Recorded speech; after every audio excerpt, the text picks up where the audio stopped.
nous avions 150 personnes inscrites. Il y a quelques petits rangs qui ne sont pas pleins. Peut-être que quelques personnes n'ont pu nous rejoindre. Nous avons bien sûr des invités anciens membres du RSRL. Et puis, je ne peux pas le saluer, mais certainement qu'il va nous rejoindre en cours de séance. Monsieur le chef du département, Pierre-Yves Maillard, devrait être des nôtres tout à l'heure. Certainement qu'il arrivera un tout petit peu plus tard. J'aimerais saluer le président du comité, M. Weiler, M. Philippe Anorn, notre directeur, les membres du bureau exécutif qui sont devant moi et les autres membres du comité qui sont dans les rangs. Merci d'être venus pour cette assemblée particulière d'élection des nouvelles instances de gouvernance de notre réseau. Vous avez tous reçu un ordre du jour. Est-ce que l'un des groupes aurait une remarque à faire par rapport à cet ordre du jour?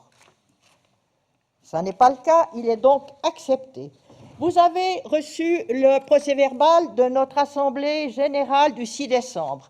Mesdames et messieurs les représentants des groupes, avez-vous une remarque à faire par rapport à ce procès-verbal? Ce n'est pas le cas. Merci Madame Ballet pour sa rédaction. L'ensemble des instances du RSRL sont par là même démissionnaires, y compris le président du comité et la présidente de votre Assemblée. Présentation des candidats de chaque groupe. Soins aigus et réadaptation. Monsieur Rouillon, quels sont vos candidats? Nous avons deux candidats, à savoir Madame Isabelle Lehn, directrice des soins du CHUV, et Monsieur Mario Desmet, directeur des soins de la Fondation de l'Asile des Aveugles. Merci. Madame Lehn est excusée aujourd'hui, elle était dans l'impossibilité d'être des nôtres. Pour l'aide et les soins à domicile, c'est Madame Despérou qui nous propose. Alors nous proposons deux candidatures, celle de Madame Isabelle Bresbiget, directrice de la Promade, et Madame Tiziana Brutto-Colère, directrice de la Prémadol. Pour les EMS, je dois m'adresser à Monsieur Berthet. Oui, Madame la Présidente, Mesdames, Messieurs, pour le groupement des EMS, nous avons le plaisir de vous présenter la candidature de Madame Valérie Binamé, directrice de la Fondation Montcalm à Lausanne, et Monsieur Christian Fonjala, directeur de la Fondation Les Baumettes à Renan. Merci. Pour les médecins, Monsieur Cutplot. Alors, Madame la Présidente, j'ai le plaisir de vous annoncer deux candidatures. Un jeune confrère qui est installé à Romanel, Christophe Pache, médecin généraliste, travaille en cabinet de groupe, et puis le docteur Frédéric Fellrath, qui est médecin interniste à Lutry, également dans un cabinet de groupe. Tous deux sont bien intégrés dans le réseau. Parfait, merci beaucoup. Et pour les communes, Madame Isas. Oui, Madame la Présidente, pour le district Lausanne et l'Ouest lausannois, je propose Madame Michèle Beau de Crissier.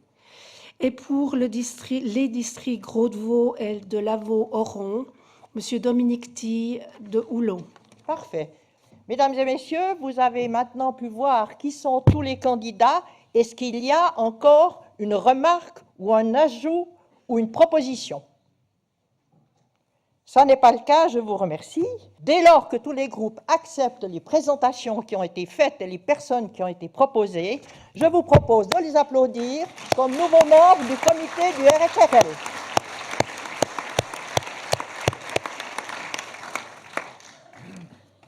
Alors, on peut passer maintenant au point 4.4, l'élection du ou de la présidente du comité.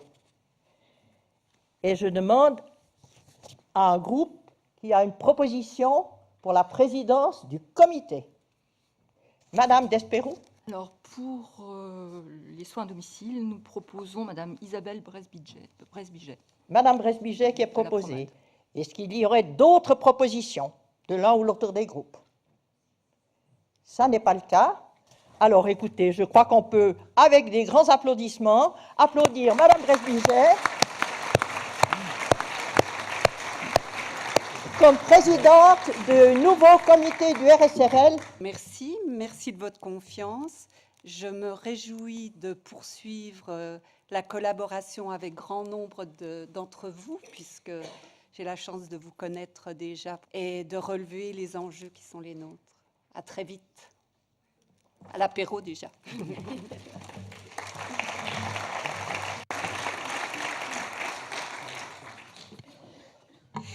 Alors, bravo Isabelle pour ton élection. Je voulais remercier le comité exécutif, le bureau exécutif et tout le comité.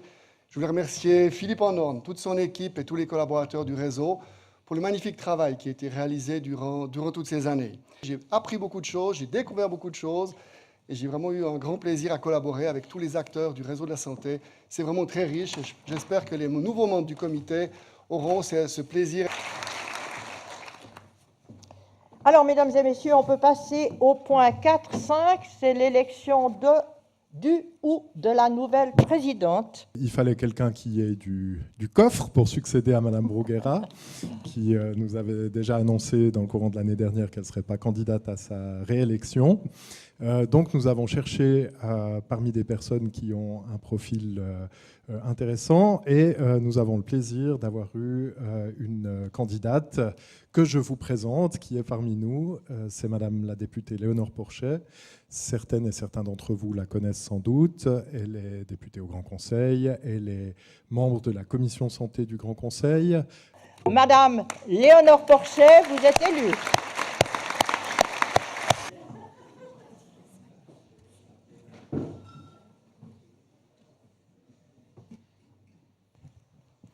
Déjà, vous remercier. Merci beaucoup. Merci évidemment à Philippe Annorn et au comité d'avoir pensé à moi. Je suis très honorée. Puis merci à vous de m'avoir porté à la présidence de votre assemblée. Pour moi, le RSRL, c'est une fourmilière de personnes qui se mettent avec beaucoup de bonne volonté au service de la santé, souvent des plus faibles et des plus âgés. C'est vrai que c'est un sujet qui me touche beaucoup et j'espère que c'est un sujet qui va être plus empoigné par la politique pour vous soutenir. Et puis, je suis ravie de pouvoir maintenant, à mon petit niveau, participer à tous ces efforts. Donc, je suis très honorée et je me réjouis de me mettre au travail et de vous rencontrer toutes et tous dans vos lieux plutôt qu'au Grand Conseil, que je me réjouis de quitter parfois. Merci beaucoup. Ça va l'air. Mesdames et messieurs, avant de terminer cette assemblée, je dois vous dire que la direction du RSRL m'a fait un magnifique cadeau en organisant cet AG extraordinaire en ce lieu splendide et prestigieux. Un lieu que j'ai fréquenté en son temps, mais avec des sièges, croyez-moi, beaucoup moins confortables. Tous les politiciens de notre canton n'ont pas l'opportunité de mettre un terme à leur parcours dans la salle du Grand Conseil. En été 2006, finissant mon mandat de municipal à Belmont, j'ai eu le privilège d'être sollicité pour reprendre la présidence de l'Assemblée d'Arcos, devenue RSRL.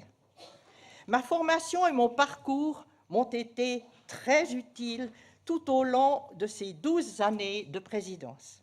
Je suis très reconnaissante de la confiance qui m'a été témoignée pendant toutes ces années et accompli avec bonheur toutes les tâches qui m'ont été confiées. Je souhaite à M. Philippe Annorn, notre directeur, beaucoup de succès avec son nouveau comité de direction, sa nouvelle présidence de l'Assemblée et que le RSRL puisse continuer à mettre en œuvre des projets magnifiques pour tout le bien-être de la population du réseau centre, mais un réseau centre qui est très grand puisqu'il représente presque la moitié de la population vaudoise. À vous tous, élus et élues de ce jour, réjouissez-vous. Vous avez une direction et des collaborateurs stables, solides et performants qui vous présenteront de magnifiques projets sur lesquels vous pourrez traiter.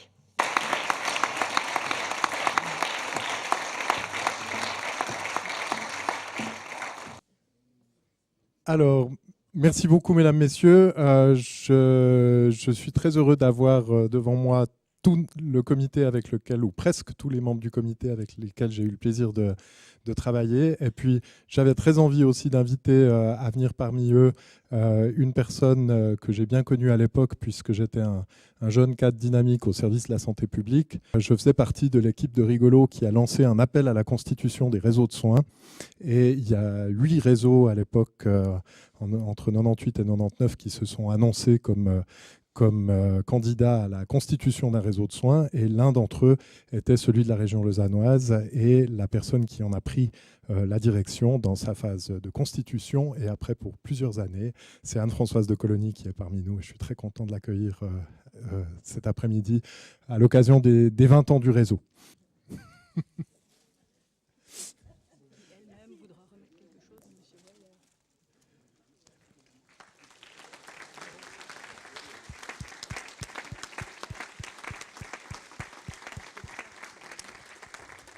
Ouais. Très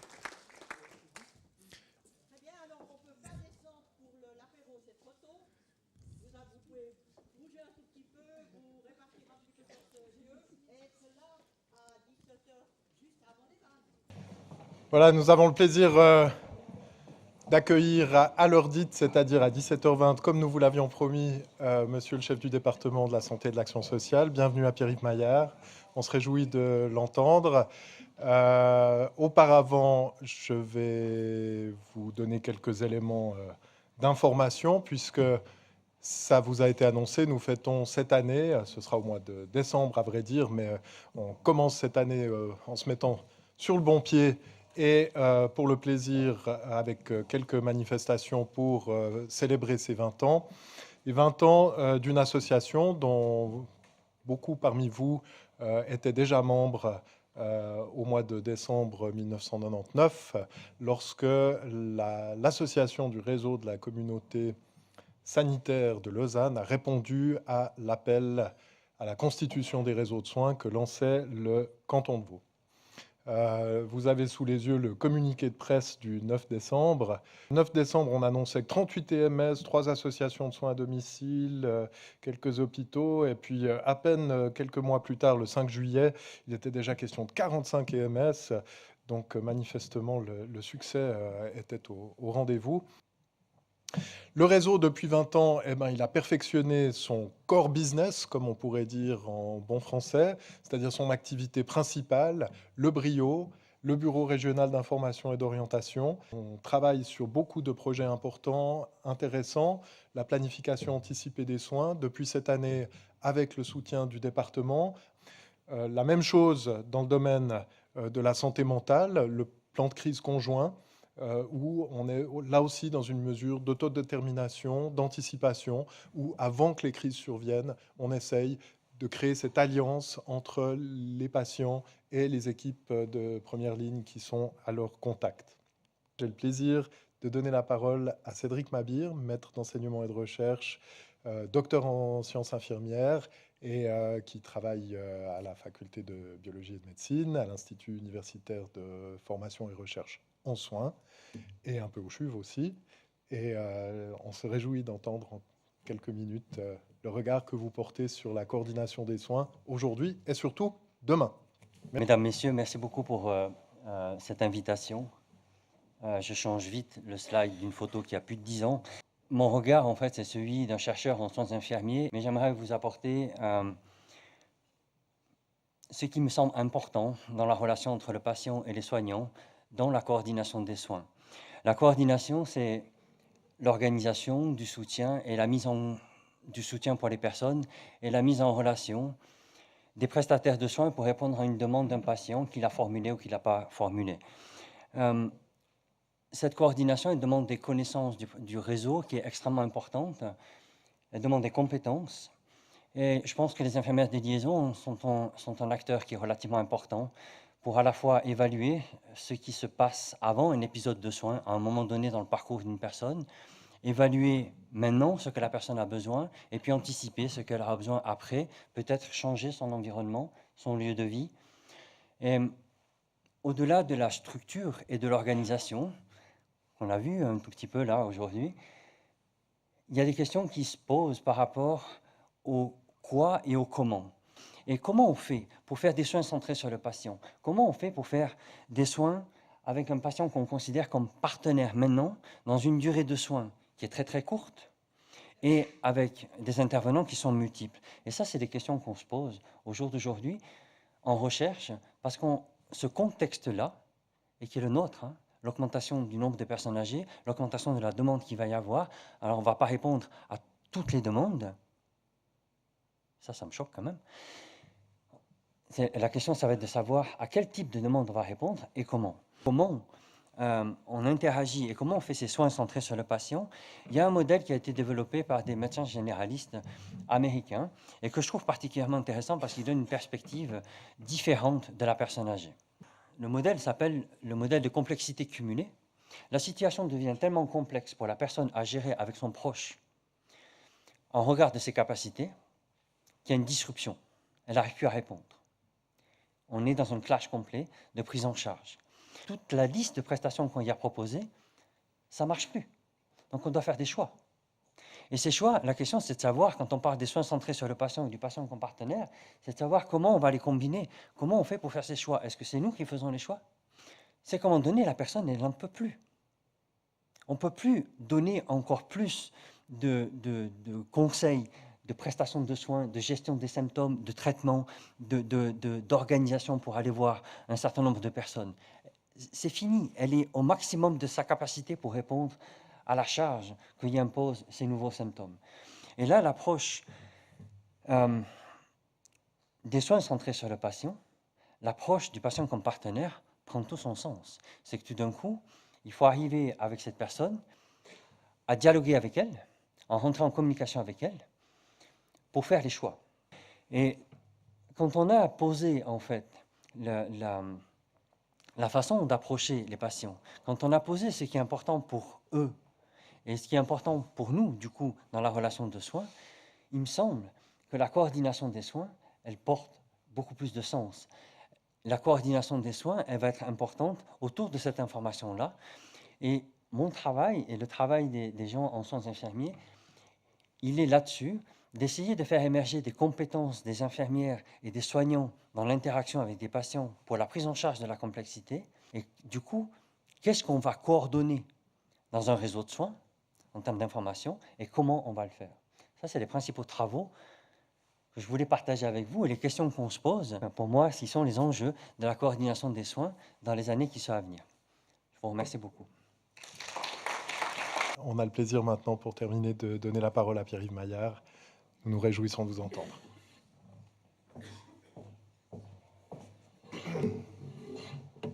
Merci. Bonsoir à toutes et tous.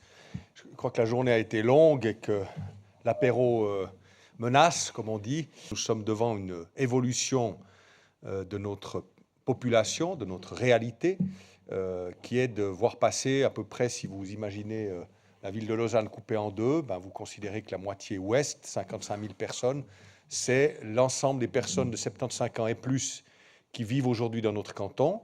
Et puis vous regardez dans 20 ans, eh ben vous imaginez que l'ensemble de la ville de Lausanne est remplie de personnes de 75 ans et plus. Et disons que je parle de personnes qui sont en fait, pour beaucoup d'entre elles, dans la salle, hein, dont votre serviteur, puisque je serai à peu près dans cette situation dans 20 ans, plutôt dans 25 ans, mais enfin ça nous concerne. Face à ça, les planificateurs en santé publique, ben, ils font quelques règles 3. La population de 75 ans et plus, c'est celle qui remplit nos EMS. Donc si elle double, ben, il faudrait théoriquement doubler le nombre de lits d'EMS. Ça veut dire en gros 6 000 lits d'EMS à construire en 20 ans. Ça veut dire faire un effort 3 fois supérieur à ce qu'on a fait pendant 10 ans, pendant 20 ans. À faire chaque année, au lieu de 2 EMS, en faire 6. Et puis ça, c'est qu'une partie du problème. L'autre partie, c'est les hôpitaux. Donc si on consacre à peu près le nombre de lits aujourd'hui qui est affecté aux besoins de la population de 75 ans et plus, et qu'on doit la doubler, ça veut dire en gros, en 20 ans, construire à peu près 5 à 6 fois l'hôpital de Réna. Moi qui en ai construit un en 10 ans, et qui vois à peu près ce que ça représente, je peux vous dire que là aussi, je peux imaginer que mon successeur ou ma successeur aura plein d'énergie, mais je doute qu'elle arrive à faire 5 à 6 fois l'hôpital de Réna dans les 20 prochaines années, si tant est que la personne qui me remplace occupe cette fonction pendant 20 ans. Et je crois que c'est l'évidence. Il faut changer le système de santé. Et alors, comment on fait pour changer un système de santé?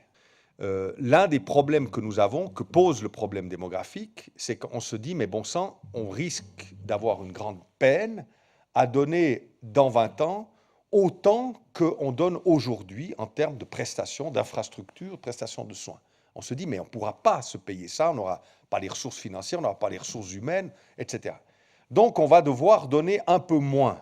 Je ne pense pas que c'est à l'État de dire à l'avance, de manière a priori comme ça, on ne fait plus telle ou telle opération pour tel ou tel public, par exemple, à partir d'un certain âge.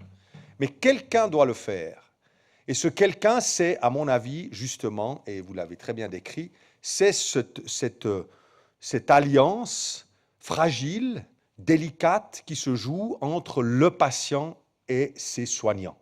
Son médecin, pour bien des situations, ou l'infirmière, l'infirmier qui vient, ou l'aide-soignante, l'aide-soignante qui vient à domicile. Je suis convaincu que ce petit microcosme, au fond, cette petite société, la personne soignée avec les personnes les plus proches qui le soignent, qui a un immense potentiel de régulation de l'offre de soins excédentaires dans ce microcosme. Et que là se passera une régulation qui sera la plus humaine possible. Et alors vous me direz, oui, mais quel est le potentiel de rationalisation qu'il y a dans cet échange? Parce qu'après tout, le patient, il voudra le plus possible, et puis les soignants voudront donner le plus possible, donc ça ne va pas marcher. Eh bien justement, comme vous l'avez dit, je suis convaincu que si on a vraiment cette alliance qui se fait, le patient et les soignants qui le soignent auront un gros potentiel de modération dans l'offre de soins. Je ne le dis pas comme ça en l'air, j'ai vécu, comme vous toutes et vous tous, des fins de vie proches de moi, et j'ai vu à quel point, quand on écoute la personne qui va finir sa vie, on a au contraire beaucoup d'incitation à modérer ce qui est offert. On a demandé qu'il y ait des évaluations standardisées des patients. Comment on fait à partir du moment où cette évaluation est faite pour s'en départir si le patient lui-même dit « mais attendez, moi, vous m'avez évalué une fois, puis il y a tout ça à faire, mais quand même, j'en veux pas autant ». Ce que l'État devrait essayer de faire, c'est de donner aux soignants les messages, d'une part, et les moyens techniques, d'autre part, de faire ce travail que vous avez dit de remise plausible, au fond, d'un plan de soins. Et de donner au patient ce dont il a besoin, ni plus ni moins. Et ce qu'il exprime comme besoin, ni plus ni moins. Je suis convaincu que si on faisait déjà ça, on aurait un potentiel au fond, de rationalisation humaine des soins. Eh bien, si on veut vraiment être à la hauteur du défi démographique, il faut accepter que la santé et le social coûteront. Il faut se donner les moyens, dans une des sociétés les plus riches, de faire ce qu'on continue de faire aujourd'hui, qui n'est quand même pas du luxe, admettons-le, même si évidemment, en comparaison avec d'autres pays, on est mieux lotis. Et je conclurai là-dessus, comme on l'a très bien fait, toutes forces politiques confondues, au début du programme PIMEMS, il était bloqué faute de financement. Il y a 14 ans, on s'est mis tous autour d'une table, les communes ont accepté de payer un peu plus, l'État a accepté de payer un peu plus, les associations de patients ont accepté de payer un peu plus, on a noué la gerbe, on a fait un beau compromis dynamique, et ensuite on a pu enclencher un processus dont je ne sais pas comment on ferait aujourd'hui si on ne l'avait pas enclenché. 500 lits de plus dans la région centre, 1200 lits, si on ne les avait pas, ces lits DMS, si on n'avait pas développé les soins à domicile, je ne sais pas à quoi ressemblerait la société vaudoise qui a connu un boom démographique exceptionnel et qu'on a réussi tous ensemble à assumer. Et ça, je pense que si on a été capable de le faire dans cette dernière décennie, on doit l'être dans les 2 prochaines décennies. Voilà, j'étais évidemment un peu trop long, mais merci beaucoup pour votre attention et merci pour votre travail.